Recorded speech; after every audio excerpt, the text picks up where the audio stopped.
Halo semua teman-teman, apa kabar? Bertemu lagi bersama saya Frankie. Selamat datang di Analisa Mingguan. Minggu ini adalah minggu terakhir atau dalam minggu ke depan adalah minggu awal untuk bulan November.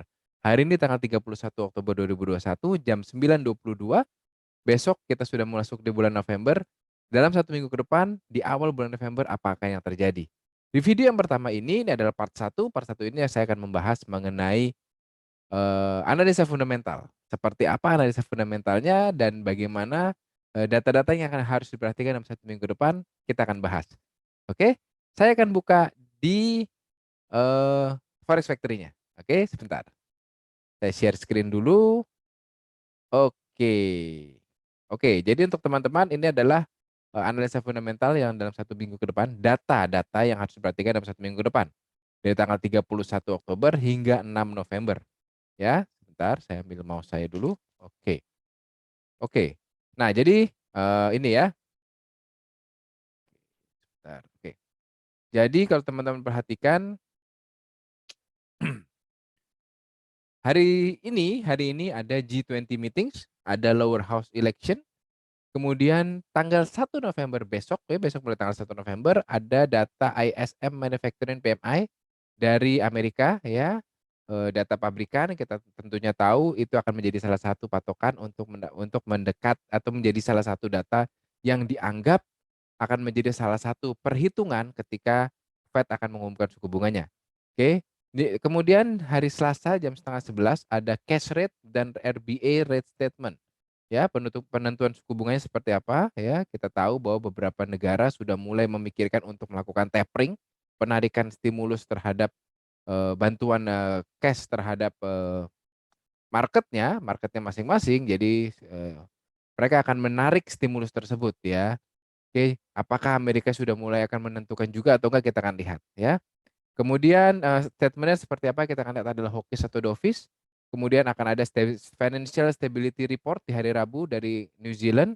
Kemudian akan ada data employment dari New Zealand. Jadi ini cukup sibuk ya minggu ini ya untuk data ya. Peluangnya banyak sekali ya, banyak sekali, resiko juga hati-hati ya. Oke, jadi harus perhatikan teman-teman. Kalau dilihat dari datanya, kemungkinan adalah dari 1% turun ke 0,4%, melambat 0,4 jadi 0,4%. Tetapi data tingkat penganggurannya berkurang dari 4% ke 3,9%.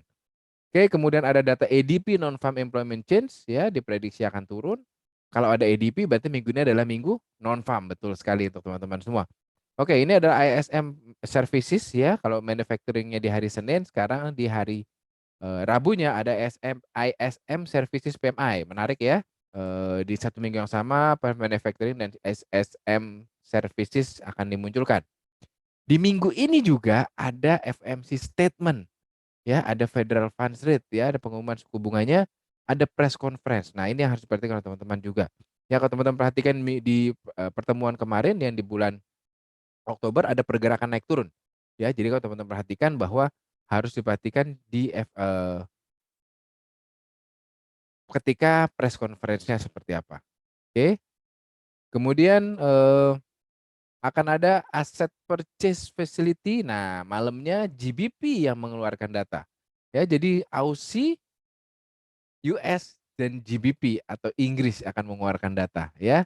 Jadi harus diperhatikan, benar-benar harus diperhatikan ya.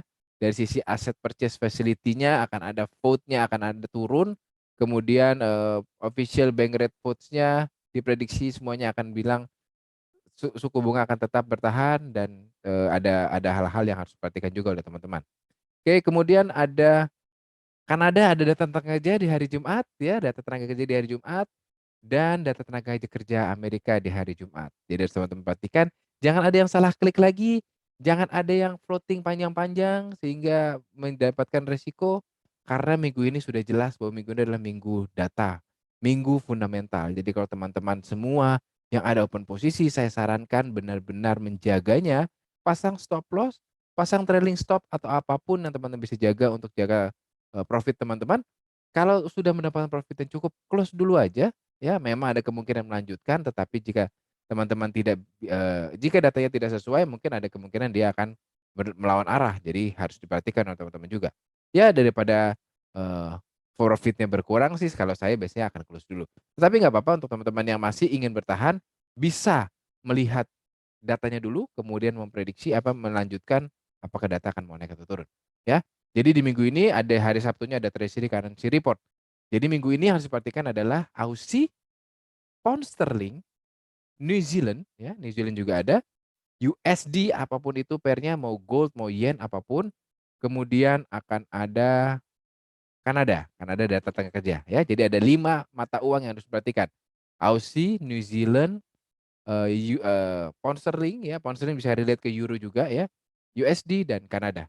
Ya, jadi teman-teman yang, ingin tahu bagaimana saya menganalisa di minggu ke depan, jadi teman-teman harus perhatikan. Nah, sekarang saya mau bahas satu aja yang harus diperhatikan teman-teman, bahwa FMC, ya di sini dia akan memberikan petunjuk apakah akan diadakan tapering di tahun ini atau tidak. Karena cuma ada 2 kali, November dan Desember, apakah mereka akan melakukan tapering di tahun ini atau tidak.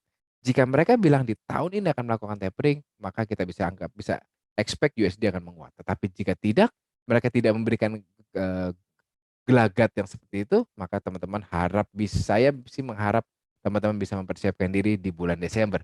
Ya, karena mereka bisa kemungkinan menyebutkan apa kebijakan mereka terhadap, stimulus ya, apakah mereka akan tarik atau tidak. Kapan mereka mau start-nya. Mereka sudah bilang bahwa mereka akan mau start dalam waktu dekat, tapi apakah bulan November ini atau bulan Desember ini mereka akan start. Oke, mereka akan putuskan start-nya atau tidak. Oke, jadi untuk teman-teman yang ingin tahu secara teknikal, silakan lihat di part 2 ya. Part 1 ini hanya fundamental. Kalau teman-teman suka dengan video-video saya seperti ini, silakan like, komen, dan subscribe. Dan share jika dianggap perlu, ya. Oke, sekian video part 1, sampai bertemu di part 2.